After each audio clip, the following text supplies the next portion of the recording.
जीवन में कुछ घड़ी, कुछ क्षण, कुछ समय व्यक्ति को ऐसा जरूर निकालना चाहिए जब वो कुछ क्षण, कुछ समय शांति से बैठ कर के अपने जीवन का आंकलन कर सके, ये सोच सके कि उसकी जो जीवन यात्रा है, उसकी जो भगवत यात्रा है, उसको उसने अब तक उस यात्रा तक पहुँचने, उस मंजिल तक पहुँचने के लिए कितनी यात्रा वो कर चुका है, कितनी यात्रा, कितना मार्ग भी बाकी है,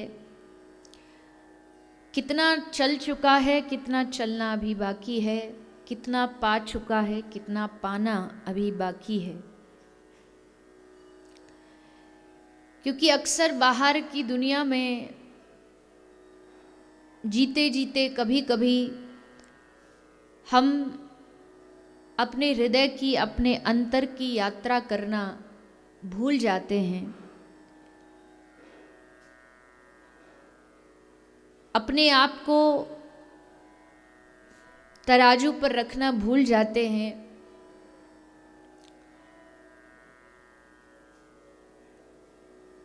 किसी ने कहा कि दूसरों के लिए न्यायाधीश बन जाना बड़ा आसान होता है। आज के समय में आप किसी से भी पूछो, दूसरों की राय जानो, दूसरों के बारे में उनसे जानो कि उस व्यक्ति को कैसा करना चाहिए,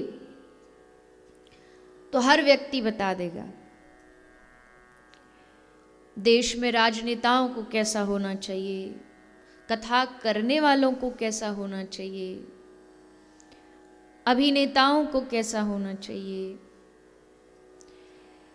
ये न्याय देने वाले, जजमेंट देने वाले बहुत मिल जाएंगे दुनिया में। सभी कोई है, बड़े आसानी से दूसरों को राय दे देते हैं। किसी ने सच कहा, अगर भारत में अगर उनके काम काज को देख कर के नाम रखा जाए तो 90% लोगों का नाम तो रायचंद ही होना चाहिए, क्योंकि वो राय ही देते रहते हैं, राय ही बांटते रहते हैं। लेकिन जब अपने आप को राय देने की बारी आती है कि मेरा जीवन कैसा होना चाहिए, मेरे जीवन में कितनी चीज़ आ चुकी हैं, कितनी आनी अभी बाकी हैं, अपने आप को जब वो जजमेंट देने की बारी होती है। किसी ने सच कहा है, जब दूसरों की बुराई देखनी हो तो हमसे बड़ा कोई जज नहीं, और जब अपनी बुराई देखनी हो तो हमसे बड़ा कोई वकील नहीं।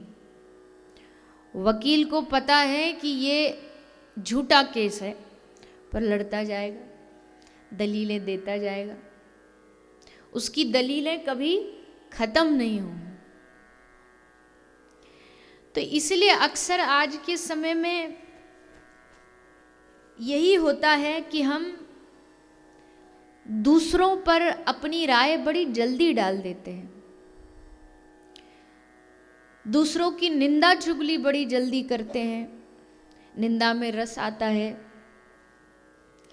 लेकिन श्रीमद् भागवत जो है, ये भागवत अपने से अपने तक की यात्रा है।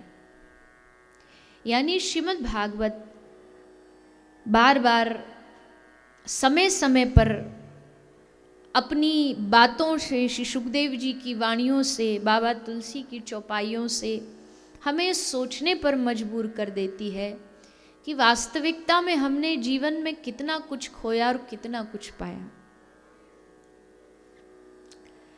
ये कहने में कोई अतिशयोक्ति नहीं होगी कि भागवत खोया पाया केंद्र है, अर्थात यहाँ खोया भी बहुत कुछ जाता है और पाया भी बहुत कुछ जाता है।